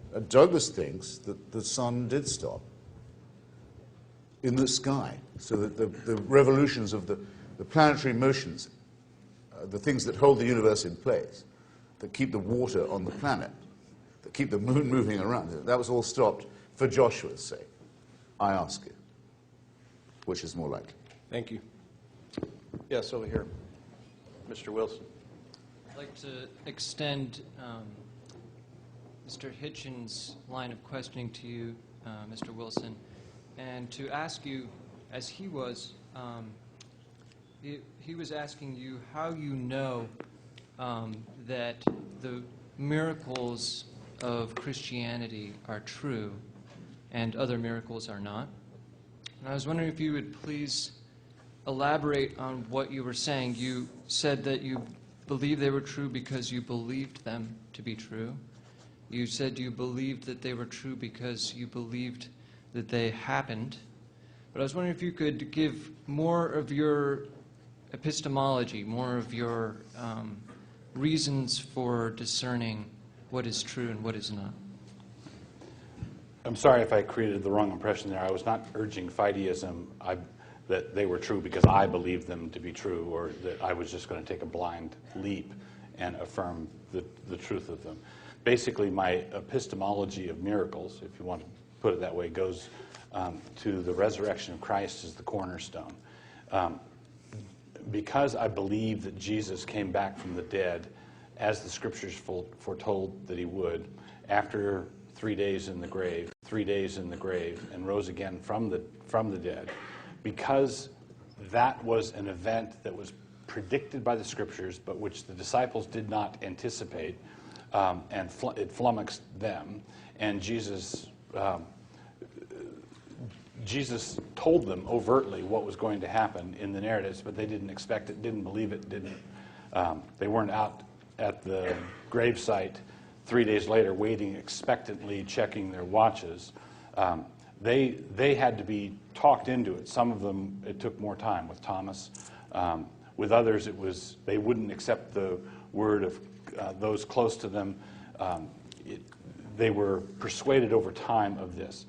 And I'm convinced that the transformation in the disciples from the sheep that were scattered when the shepherd was struck, from Peter, who denied the Lord repeatedly, to that same Peter a few weeks later courageously preaching the gospel on the day of Pentecost. I believe that transformation and the consistent witness that the apostles and the early Christians gave of Christ coming back from the dead is the central miracle. That's the thing that I think is the cornerstone. Now, if I accept that, and I don't believe I can be a Christian with an Orthodox Christian without accepting that. If I accept that, I don't understand scrupling at the other things that these same people tell me that Jesus did as anticipatory miracles and so forth. I do believe, and this is where Christopher and I agree, I do believe that Jesus ought not to be understood as a petty wonder worker, snake handler type of guy going through small villages wowing everybody. I believe that Jesus said a wicked and adulterous generation seeks after a sign. I believe that Orthodox Christianity invites skepticism about miracles. I believe that that's actually a healthy skepticism, and I believe that even Christopher's version, skeptical version, is a dose of that I think big quadrants of the Christian church could profit from, instead of just telling stories to gullible fellow believers. But once you accept the miracle of the resurrection, I believe that all the other biblical miracles follow and fall into place. That's my basic epistemology of miracles. It's evident to me from the historical documents that the disciples and apostles really believed and lived like they believed that Jesus actually came back from the dead. Thank you. Do you mind if I... Go ahead. I don't feel I can just let that totally go. There are two things. One on miracles themselves, and then the resurrection. It was argued by some of the early church fathers, Marcion, I think, was the best known, that Christianity should begin again, that it should be a religion of the teachings of Jesus of Nazareth. And it shouldn't be the fulfillment of the prophecies of the Old Testament. It shouldn't take on the appalling burden of all the mad, genocidal, Stone Age Jewish books that preceded it. It could begin again. Unfortunately, Marcion lost this argument, so Christianity takes on this appalling burden with which it saddled itself forever, and which is the reason why it will never become a universal or redemptive religion, among many other reasons. However, if you want to think about miracles, it's very simple. Moses and Aaron have a contest with the magicians and conjurers and miracle workers of the Pharaoh, another man who believes that he can survive death. And his magicians and conjurers and miracle workers produce many, many, many miracles. It is said that Aaron outdoes them, and that with Aaron's rod, in the end, they're beaten. They lose. But it makes a very simple point. The ability to produce a miracle says absolutely nothing about the truth of a religion. And that is biblically attested. It is biblically attested that people whose religion is false can produce miracles. Mm-hmm. Do I need to say it another way? Bear it in mind. As to the resurrection, I'll only add this, as an amateur on these matters. There are a huge number of resurrections mentioned in the New Testament. Just in the life of Jesus of Nazareth, there's the raising of Lazarus and of the daughter of Jairus, neither of whom ever say a word. Nothing is ever said about what was it like, what did they say, how was it to be dead? Questions that you'd think even the most incurious villager would want to ask them. They're just raised from the dead and we move on. There's nothing said about it. I think rather astonishing, but making it seem as if resurrection is a relative commonplace in this area. Then, in the Gospel of, I'm pretty sure it's Matthew, and I know I'll be corrected if I'm wrong, at the time of the crucifixion, I almost can quote the verse directly, the graves of Jerusalem opened as the heavens darkened and as the veil was torn. And those who were lying in those graves left them and walked around the markets and streets of Jerusalem and were greeted by many who they knew. What's wrong with this story? It means resurrection is a relative commonplace. It means there isn't anything specifically wonderful about it. It means the sort of thing you might expect any time, to meet a former dead friend or relative of yours wandering the streets in their cerements and grave clothes. Final point is this. If someone is born of a virgin, it doesn't prove to me that anything they say is true. Someone may say in the middle of an argument with me, you lose. I say, why is that? Because my mother never went to bed with any man. I say, wait a minute, you haven't proved your argument is better at all by saying that. Doesn't prove you're a better person. Doesn't prove that God is your father. Doesn't prove anything. I may grant that your mother was a virgin. Parthenogenesis is actually a remote possibility, but you would prove nothing by proving it of yourself. And if you say that you win the argument because you were once dead and now you're alive, I will look at you slightly narrowly. If I was on the bus with you, it's odd, isn't it? If you were on the bus next to someone who said, you know, I used to be a dead person, but I'm alive now, you would move towards them or away? Everybody knows what they would do. Provided they were or if they a said stranger. they were hearing voices from God telling them what to do. I think the reaction is the same. Taxi! Anyway, suppose that I thought, all right, I'll give you the benefit of the doubt here. You used to be dead, now you're alive. Your arguments are still no good. You still can't get a syllogism right. You still don't know about formal logic. You still have no command of the laws of evidence. So all your work is still ahead of you, even if you think that these nonsensical fairy tales do have any basis in fact. So I grant the whole thing, and it makes no difference to me. It wouldn't make me a Christian if it was all true. The stranger on the bus. And it shouldn't make you one either, unless you are a completely credulous person. The stranger on the bus is a stranger on the bus. However, if you traveled around with a guy for 3 years, he told you he's going to come back from the dead, and he did. I hope you would look at him more than just squinty-eyed. You know, golly. But there was no witness to that. The other thing is... There are no eyewitnesses. There never were. We're None of them postulating- could read. None. None of them could write. No, None of them could read the Old Testament. Christopher. None of them could read the New Testament because it hadn't been written. You're Come on. overstepping it. Yeah, there are too many eggs in the pudding. No, the French say he lies like an eyewitness. It's a term of French jurisprudence. Here's the problem. The whole point you made about resurrection was the same sort of thing as forgery and fabrication. Lazarus was a resuscitation. Lazarus died again. Jesus was raised from the dead, never to die again. The resuscitations that Jesus accomplished and that Peter did and happened in the Old Testament, resuscitations occurred, yes. But Jesus was the first person in history to come back from the dead, never to die again. And to say he would reappear in the lifetime of his disciples. No. Yes. No, he said he was going to come back and destroy Jerusalem, which he did in 70 AD, right on the money.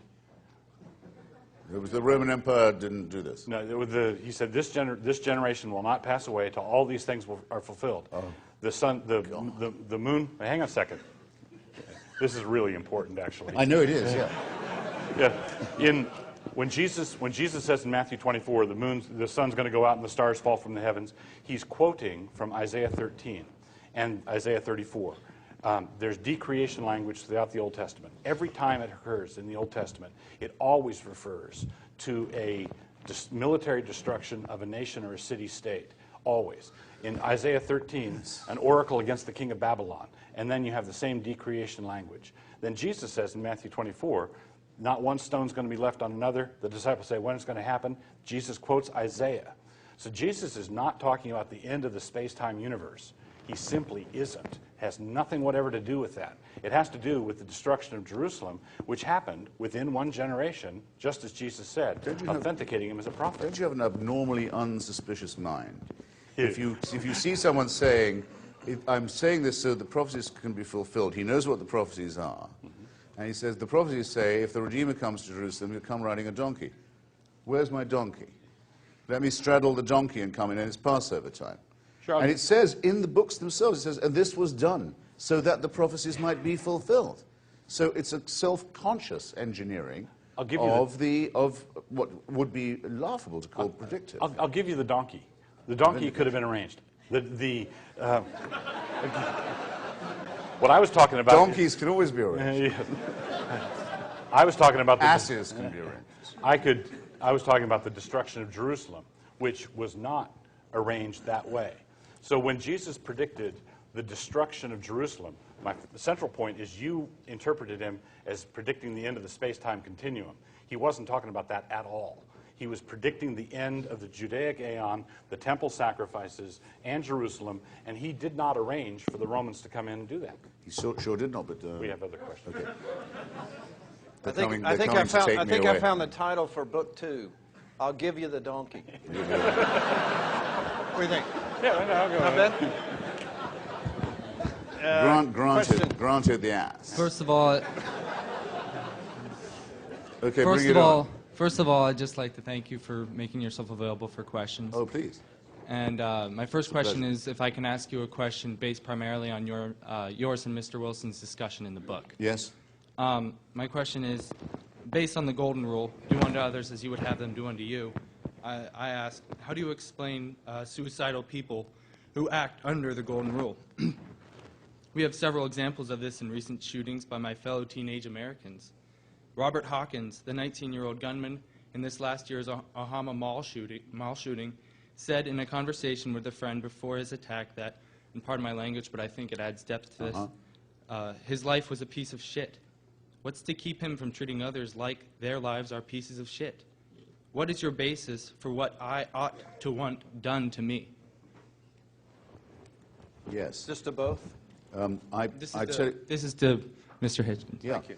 No, he was in the Hitchens Memorial Aisle, after all. I already knew he was mine. After the money. After the money. I'm one of those who, I'm willing to argue about the golden rule till the cows come home for a reason I'll disclose in a moment, but I'm also one who thinks it's a greatly overrated rule, and you've actually helped me very much to explain to the audience why that's so.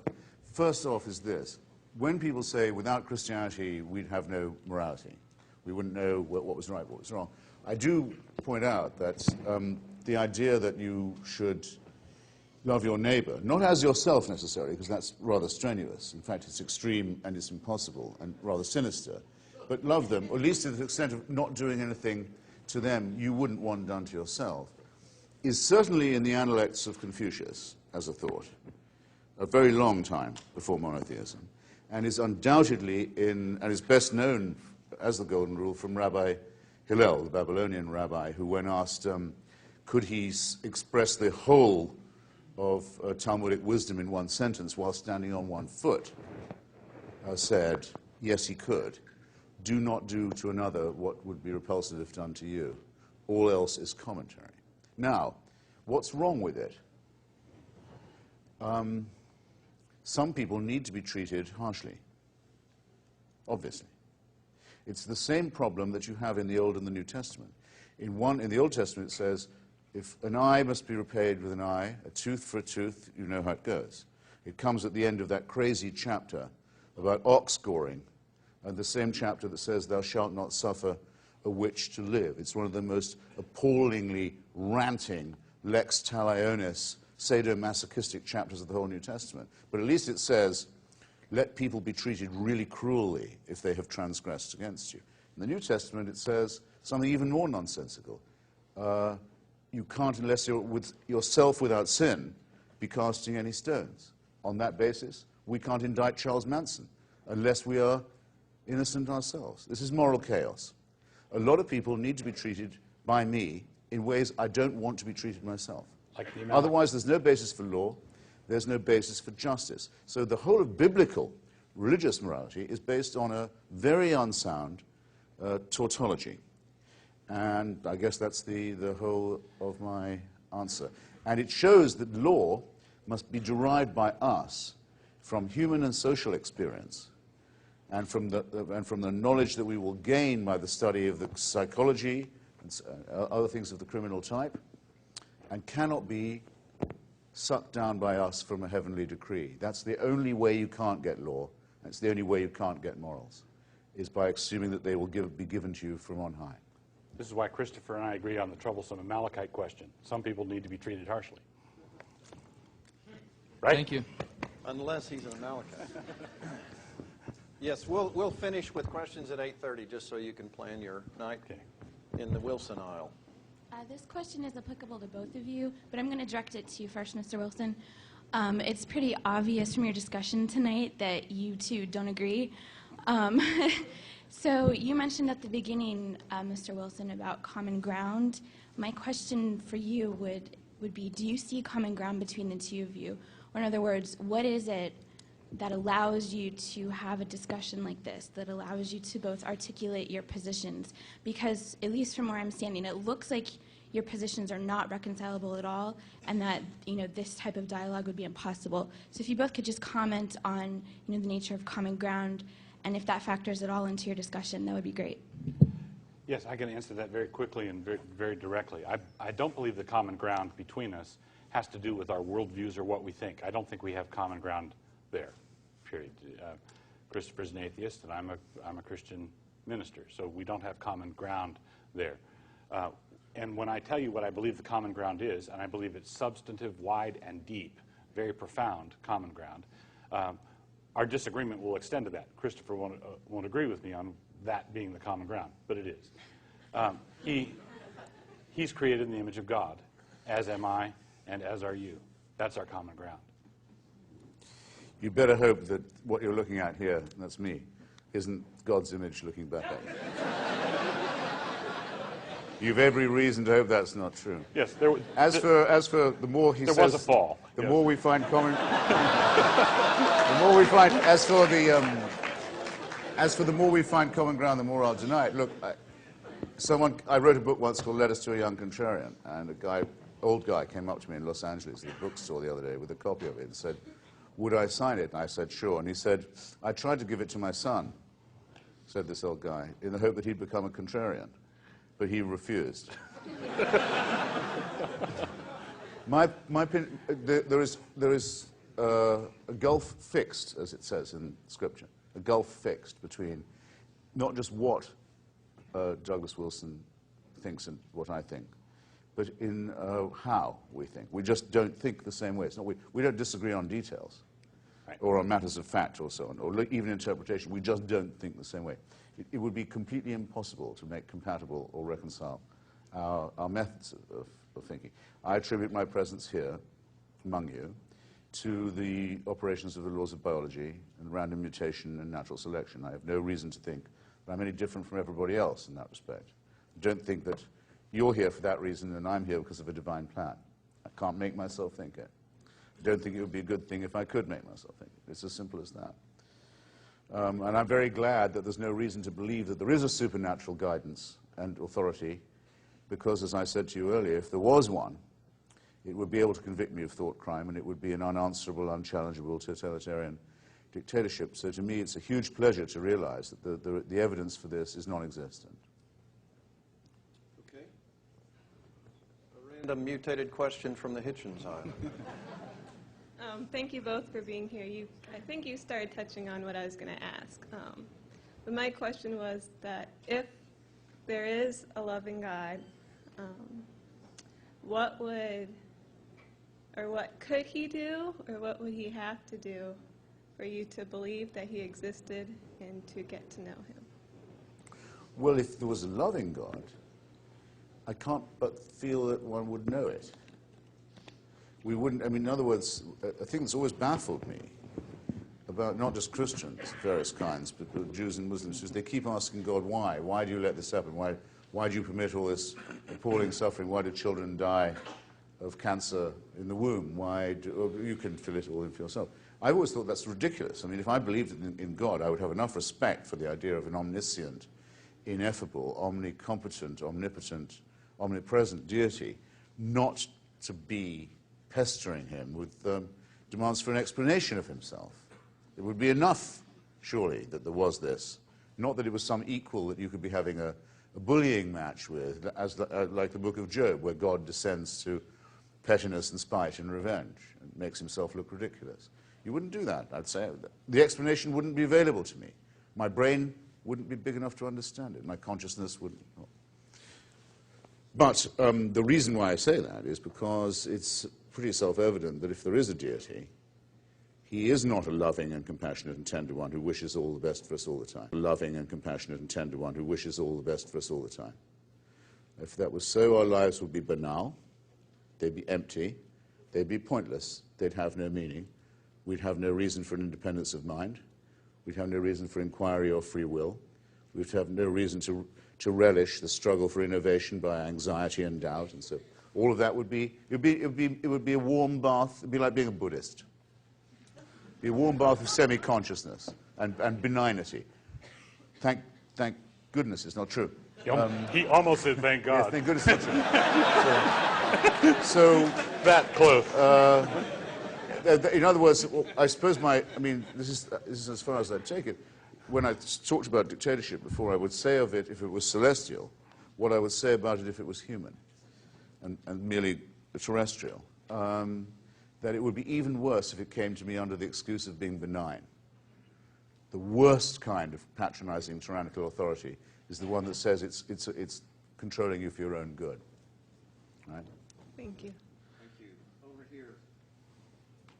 Mr. Wilson, given your statement at the very beginning of this debate that you recognize evidences as being useful, but you are not, in fact, an evidentialist, given your response to Mr. Hitchens, to why you believe citing evidences, given your answer to my fellow student Matthew, given to why you believe certain things, answering with evidences, how do you claim to not be an evidentialist when thus far we have heard no mention of a divine revelation?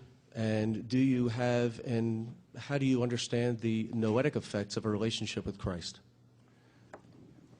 Great question.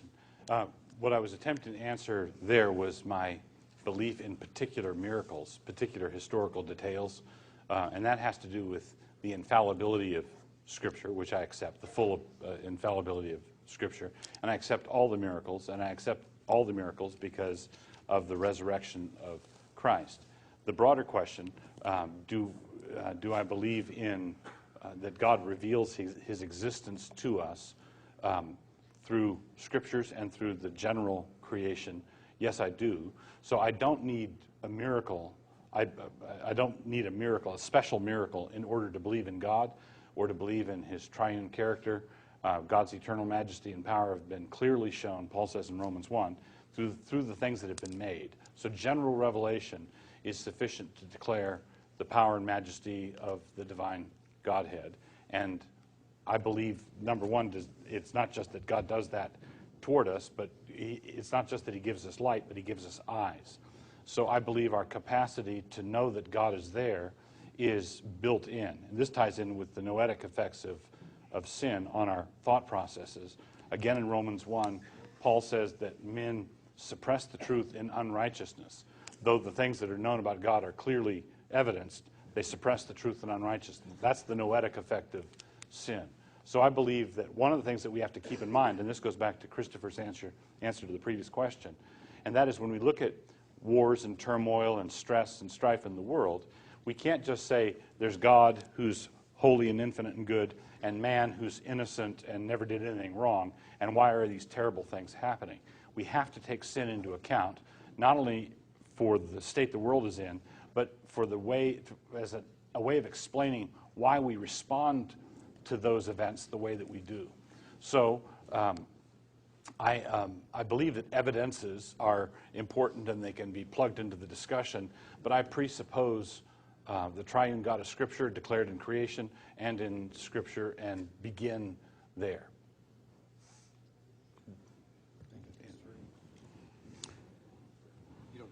No, I won't. I just think, that's what I assume faith must be, is the willingness to assume what you have to prove. And to come before an educated audience and say, it's true because it's in the Bible. And I believe in the Bible because it's true. I used to hear when I was a kid, Jesus loves me, this I know, for the Bible tells me so. I don't think that's evidence. I don't think that's argument. But if it's faith, I suppose that's what it must be. But you just assumed and asserted what you were asked to prove. Sure, I have faith in the Bible. I can't have escaped your attention, can I, ladies and gentlemen? You have faith in reason. And No, I don't. No, I absolutely don't have faith in reason. You don't? No. Well, very good. I try and sharpen my practice of reason, doubt, skepticism, the weighing of argument against evidence, and of evidence against interest. In other words, I'm more inclined to doubt something if its truth would be something that would suit me. One of the moral superiorities of atheism, by the way, is we don't particularly want it to be true. that we shall be annihilated when we die, that there's nothing to hope for from the heavens, that the heavens are empty. We don't necessarily love that idea, but we're willing to face it since the evidence for the contrary appears to be trivial or non-existent. We don't indulge in wish thinking, and we don't assert as true what we've just been asked to prove. I have to say, I think that's a methodological difference worth observing in an institution of higher education. Tell me again why you don't believe in reason. Because reason is by definition not something that is a matter of faith. It's axiomatic. No, it's a kind of like the Bible. It's a process. No, I begin with the Bible. You begin with reason. I have faith in the Bible. You have faith in reason. You think and if I ask you to justify, you're a man of one book. And you're a man of one thought, all right? So what you? If you laugh at that, you laugh. I think we'd probably be like Bill Maher's audience. You'd laugh at anything. No, to say that you believe in the process of reason, inquiry, skepticism, and the measurement of evidence against interest, so that you would doubt most of all something that favored your own conclusion, you'd subject that to more scrutiny. You call that one thought? You have contempt for thought if you think that. I'm sorry, I have to not stop trying to be funny here. No, hang on a second. If you have contempt for thought, simply because you recognize that someone who bases everything on reason has faith in the reasoning process, what's wrong with saying that? Why can't you say, I have confidence in reason, I have faith in reason, I trust in the reasoning process? You won't say that because it will reveal that both our positions are faith positions. If you ask me why I believe in the Bible and I flip open the Bible and show you a verse, you say you're appealing to what you need to prove. If I ask you, why do you believe in reason, and give me a reason, I'll tell you then what, you open your book, no, you open the reason, and you give me a reason. No, you're making a huge leap. I say that the Bible, like the Quran and like the Torah, is man-made, not God-made. It's a human-made literary accretion full of plagiarism, contradiction, fragmentation, and so on. It's like every other book ever written. And I wrote there is nothing divine about it, and the appeal to it saying, I can trump anything you say because here's God's word on the page, is a contemptible way of arguing. I wrote a logic textbook. Does that make logic man-made? Logic is man-made, yes. Yeah. So there's no reason to follow it then? No. If I reject Bible because it's man-made. Logic is the attempt by humans to make sense. It isn't a divine endowment that we possess. Same with philosophy. Philosophy means the love of wisdom. We don't say it's the revelation by... You say what you have is revealed. Now, here's the way of clarifying the difference between us, somebody asked earlier.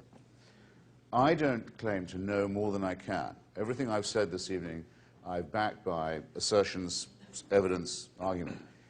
Douglas Wilson, who's just as modest and friendly and tender a chap as I am, says, yeah, but I have an advantage over Christopher, which is I know what God wants, and I know what he says in his book. I have access to higher authority. Now, what I want you, I'll ask him, but I don't care. I've asked him before. You have to ask him. How does he know that?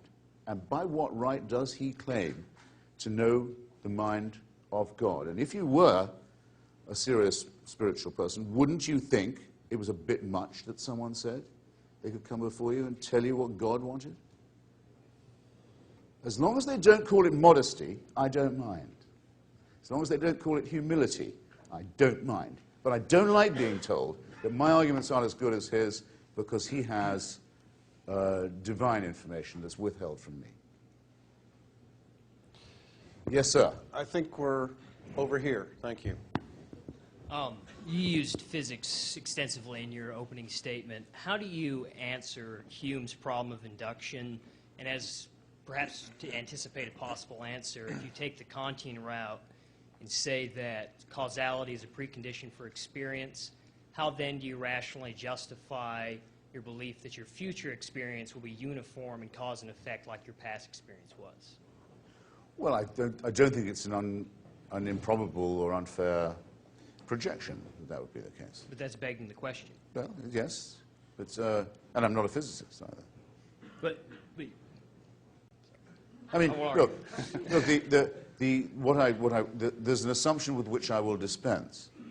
Okay, before the inquiry begins, I'll just tell you what it is. There is no supernatural intervention in this argument. Okay, It's not going to be resolved that way. It's not going to be referred upwards to the celestial dictator. That's not the way these... For example, maybe the greatest of the early physicists, Laplace, when he shows his working model of the system to the emperor. And here at last, you're looking at the solar system from the outside as an orrery, not from the inside, looking at externally as a model. And the emperor says, well, Monsieur Laplace, there's no God in this extraordinary revolution of these bodies. Slightly irregular though it is, because it is slightly irregular, showing it's not been designed. And he says, well, Your Majesty, it just happens to work without that assumption. It does. Now, Laplace has in common with Douglas Wilson a great thing. He was a complete determinist. He thought that everything that was ever going to happen had already, in a sense, taken place, that it was predetermined. But I don't think it's necessary to believe that, to realize that the system, wobbly, imperfect, and half-baked as it is, operates perfectly well as we observe it, leaves nothing else to be explained without the assumption of any divine intervention. Laplace's system without determinism is no system. It doesn't work at all. It's an orrery. It shows how the planets move. Even Isaac Newton, who was prey to every kind of superstition, he noticed that the planets wobble a bit, that their orbits are not quite perfect. And he said, well, it must be that God every now and then intervenes to put them back on course, because he couldn't have designed the thing to wobble like that. Because pretty soon things will start to fly out of orbit, which indeed they will, because as we know, our system is doomed, as is our sun. We may think we have something now. We have a lot of nothingness coming, and we can read it in the skies. The physics has already told us that it's going to be all over. Some designer, by the way, and some design. And as I meant to say to the lady earlier, who said it was a loving God, maybe loving, but only intermittently so. Maybe loving, but only some of the time. He's also very incompetent, very absent-minded, sometimes very capricious, and sometimes very cruel. And you know what? As a father myself, I can tell you, as you can be all those things at once. So why do we make mysteries where none exist? That's my closing question. We'll allow one more question over here, and then we'll have to conclude. We hear you. There is a tremendous contempt by modern atheistic liberals for religion. The irony is that since the beginning of civilization, there has been religion and religious symbolism. The alternative we have is between an uncentered concatenation of atoms and a centered individual before coram Deo, before a holy God. Certainly more compelling. I ask you, Mr. Wilson, to say something in comment here at the end about the stark contrast between a centered purposefulness and a concatenation, an Epicurean concatenation of atoms that Mr. Hitchens seems to support. Yes. Can I take that as an invitation for each of us to make a closing statement? Yes, you may. All right. Good. And I'll just key off of that. I believe that goes to the heart of the matter. What kind of universe is this? What's going on in it? And can my postulating that this is what's going on give an account of what I'm currently doing in explaining that? If I believe that if the universe is simply an infinite billiard table with all the atoms and just banging around, and that's all the universe is a concourse of atoms banging around, jostling their way through history, how can I get from that to an articulate explanation of how it got there? And this is true, as I said at the beginning, of truth, goodness, and beauty. If I walk into the kitchen and I see a puddle of milk on the floor, and I want to know what happened, and I start asking questions, I don't ask the milk. The milk doesn't know. It's the accident. All right? Now, if the universe, if the cosmos is simply an accident, then why ask it or any subset of it what's going on? It doesn't know. It's the accident. Christopher earlier said that he wanted to position himself somewhere between my fizzing bottles of pop, just the mindless chemical reaction, and the purposive, created in the image of God, desire for truth, goodness, and beauty, and so forth. He wanted to position himself somewhere between those. But my question is why? Given what you say the universe is, given what you say the cosmos is, give me the syllogism, give me the reasoning process that shows how meaning can arise from non-meaning. Ovid, in his book The Metamorphoses, describes how there was chaos at the beginning, and then one day the gods sprang out of chaos. Well, I believe that that's what's happening in the atheistic worldview. They're saying there's chaos, and then one day a miracle happens. One day you have intelligence, design, self-reflection, knowledge, logic, and so forth just spring from chaos, like Ovidian gods springing from the chaos in the ancient world. I don't believe that that can be demonstrated. I don't even think the modern, I've not encountered an atheist who even attempts to give a reckoning for it, who attempts to give an accounting for the process by which chaos gives rise to logical order, aesthetic order, or moral order. Thank you. The questioner said that the view that the universe was full of caprice and randomness and probably didn't know we were here and may not register our departure if we should be extinguished was the view that I supported. The evident fallacy in what he said should be, I hope, clear from what I'd said before, and I'm sorry if I put it so badly, or I'm even sorry if he wasn't prepared to pay attention. I don't support this view. Pay attention. I don't support this view. I don't advocate that evolution is true and that the Big Bang took place. It's not part of my propaganda. I accept it. I think the evidence is overwhelming that that is, in fact, the case. I don't dispute it because it might be nicer to think that instead of that, there was a God who was looking out for me. I can't make myself believe something because it might be convenient to do so. Now, how difficult is this to hoist in? Let me give you some examples, some ways to think about it in closing. You compounded your mistake, sir, by saying that it was either that there was an Epicurean naturalism or there was a divinely supervised, purpose-driven cosmos, as if those were the only two alternatives. Absolutely not so. As I had already said to the lady there, assume a loving God if you will. I'll have to add on the evidence that this God may be sometimes absent-minded, sometimes capricious, sometimes incompetent, sometimes cruel. How, if you have an anthropomorphic conception of God, can you deny me the right to do this? If there's a God who you're so sure is determined to intervene in and supervise our lives. For heaven's sake, use the cranial capacity that evolution has at least given you. Now, I recommend you look at Lawrence Krauss's work. He writes a very good column every month in the Scientific American, also in the New Scientist. He's probably the greatest living physicist. He's the person who worked out something very important, which was this. Edwin Hubble was not just right that the universe is expanding with redshift light at an extraordinary rate of knots, so that very soon it won't be possible, by analyzing, even with the Hubble telescope named after him, the effects of the Big Bang any longer. They won't be visible anymore because the rate of expansion is not slowing down, as Newtonians used to think it must. It's increasing. So the Big Bang is causing everything to fly apart at a much, much faster rate. So very, very, very soon, where there was something, there will be nothing. And you only have to look into the night sky and to see the Andromeda Galaxy. You can see it already. It's headed directly for us. Some design. We can already see the appointed destroyer of our universe, and it's not from the book of Revelation.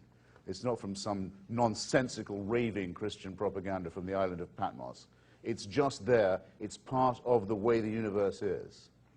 So you have to make that fit, don't you, with your argument for a purposeful, loving, caring designer who knows that we're all here. Do it if you can. All right, I'll try one more. The designer of the National Geographic's Genome Project, you should all send in your sample and find out where your ancestors came from in Africa, has written a most extraordinary piece.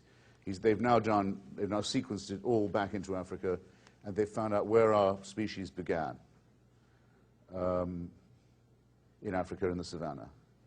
After a climatic crisis, it's very easy to imagine now, something like a titanic volcanic explosion in Indonesia that blotted out the sun, that altered the whole climate against us.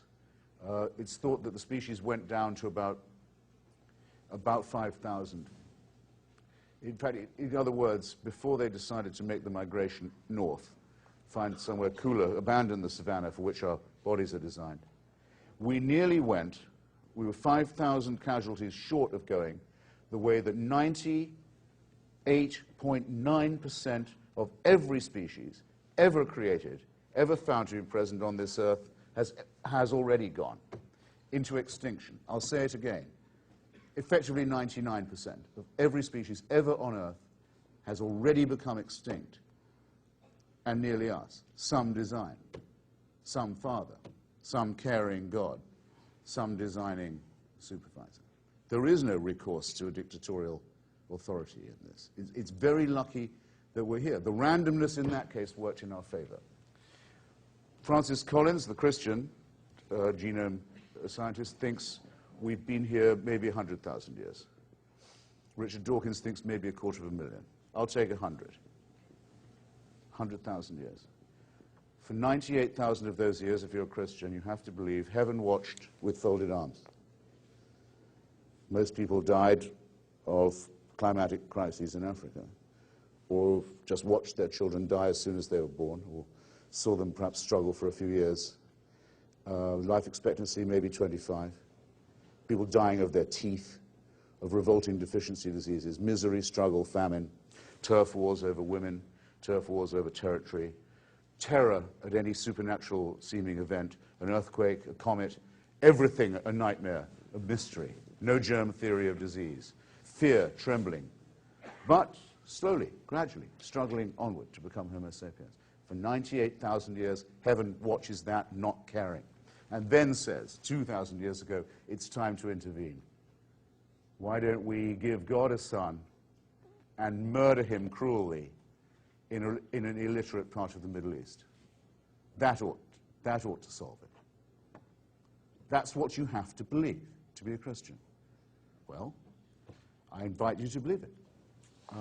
But I can't envy you the sheer strenuousness, the unbelievable contempt for evidence, the fantastic indifference to everything that humanity has actually succeeded in finding out about itself and its cosmos and its species, that you need to keep this little cult alive.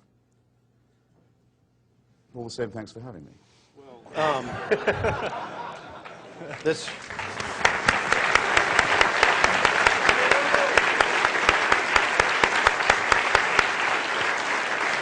Thank you.